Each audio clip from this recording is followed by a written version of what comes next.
Well, very good evening to you for this meeting of two sets of players who are still very much coming to terms with surprise managerial changes. Senior, relatively long ago now, dispensed with by Hull City despite keeping them in the playoff race to the very final day of last season.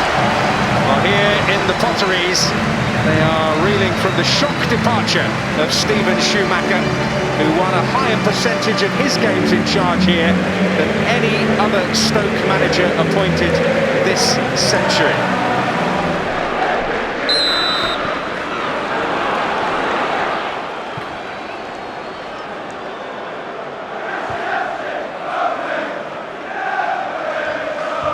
Picked up by Cody Drame, who immediately comes under pressure, and Manhoof involved straight away. Bejuno, beautiful work, and almost a wonderful start to the Palak era. Well, the pressure from Stoke is excellent to win the ball back. There's just a slightly overhit pass from Manhoof. There's the pressure winning the ball back, but this pass is slightly too heavy, and it goes wide. Could have been a dream start.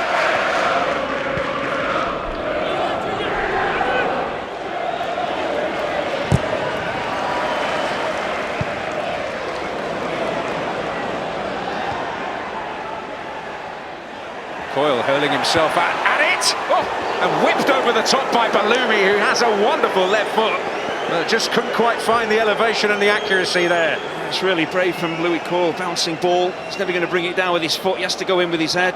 Does so well to win the ball back. You see what Baloumi's looking to do, pick out the top corner, just doesn't keep it down. Well, he did very well in a mid-table Portuguese side last season. He is what I would describe as a scorer of great goals rather than a great goal scorer, and great goals of different types. But here's Manhoof with support from Kumas here. Didn't quite get it right, but Kumas might here. It's causing Hull a lot of defensive problems, with Manhoof playing more centrally with link-up play to get Kumas on the ball here. I understand why he takes the shot on. It's maybe a pass to his right, that's his alternative, but backs himself to pick out the bottom corner and isn't too far away.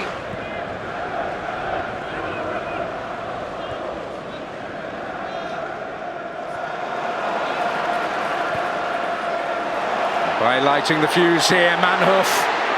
It's opened up for him! And Ivo Pandor has to produce. And perhaps the first attack of real quality.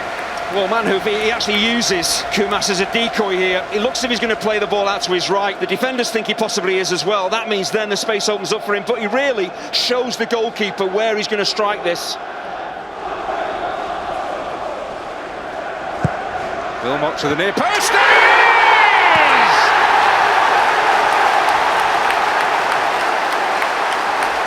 The plan came together, and that will certainly do for starters for Narcís Palak. Well, this is a rarity, Stoke scoring from a corner, but you need that combination of a quality ball in, flat, pacey, hard to defend. Keeper can't come and deal with it. That's what you get with a delivery. Then you get a centre-half moving onto a pacey ball in. Brilliant delivery. And just the timing of the run, it's just a glancing header, a considered header, because the pace is on the ball. Just guide it goalwards. That's exactly what Wilmot does, and that's why Palak gets his first goal. And the great anthem goes up around the Potteries, but a familiar feeling for Tim Walter. This is Palmer. Now Amour. Situation of potential again, and not exploited to the full. This time it's Kumas who goes to sleep. It's caught out badly. Good work here by Manhoof, and Hull exposed again. Manhoof's going to go his own way, and it doesn't pay off. Well, he has to go to the goalkeeper's left, because he kids as if he's going to play Cannon in to his right. That draws Alfie Jones out of position. And because they're short in defensive numbers, Manhoof is causing so many problems. He uses Cannon again like he used Kumas earlier as a decoy. Got to drill it along the floor to the keeper's left. Just pass it to the keeper's left, you probably score.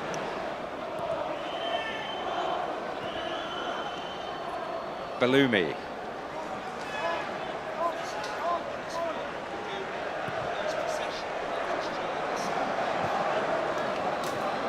Drame couldn't sort himself out. It's Simons now for Miller. Better cross this time, and Bedia in there. Well, he couldn't make the most of it.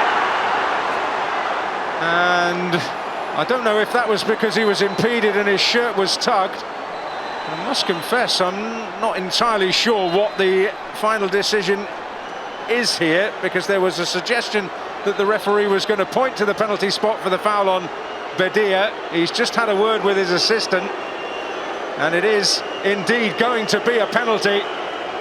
As the initial ball came in, it looked to me as if Bedia had slightly got ahead of the ball. He's certainly onside by the look of that angle.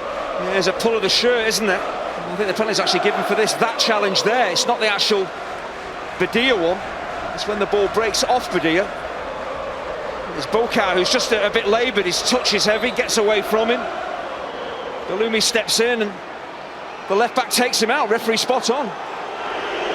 So Casey Palmer seizes the ball and has the chance to score his first goal in Hull City colours. Long delay. Johansson, penalty shootout hero in midweek, looking to produce more. And he does! But Palmer's there on the follow-up, and Hull City are level.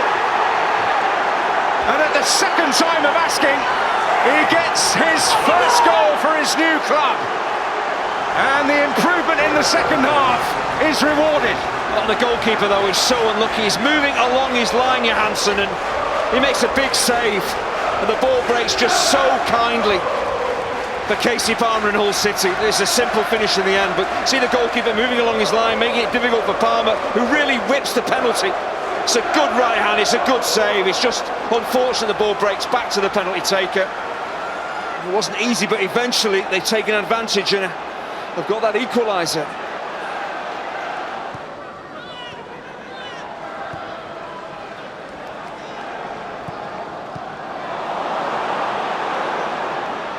Ben Wilmot giving it away. Miller, Slater, Bellumi one way. Slater powers it in!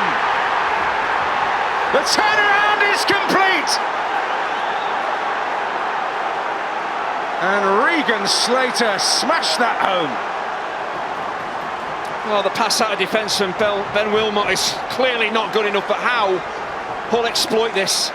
Brilliant from Miller, anticipates where the pass is going to go, but don't underestimate the role of Bellumi in this goal. The run that he makes on the outside of Regan Slater just takes the defender away, puts doubt in his mind. He's not sure whether the pass is going to be played or the shot's going to be taken. It's brilliant from Bellumi. He could just stand and watch Regan Slater. He doesn't. He gets on the move, and that just opens up a little bit of space, and the finish from the substitute is devastating. But the run off the ball, so important in that second goal. And suddenly a sense that Tim Walter might just get that winning feeling at last.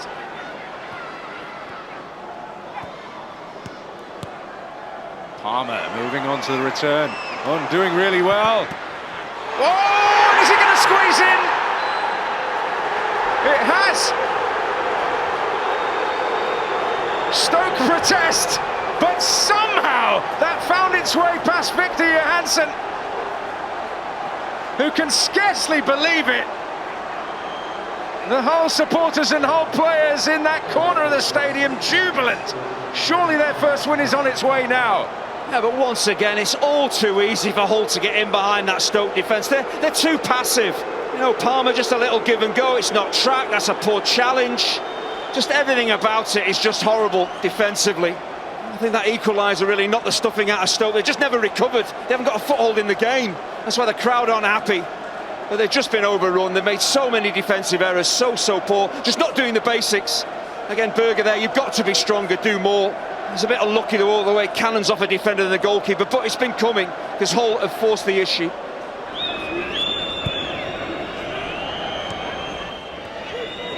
Here's Stevens. Ennis, Stevens.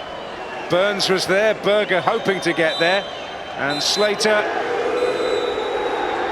Well, a disappointing start to life as Stoke City head coach for Narcís Pelak, but we may in time reflect that this might have been the night when it all truly got started for Tim Walter at Hull City. A first win and quite the turnaround in the second half. The final score at the Bet365 Stadium: Stoke City 1, Hull City 3.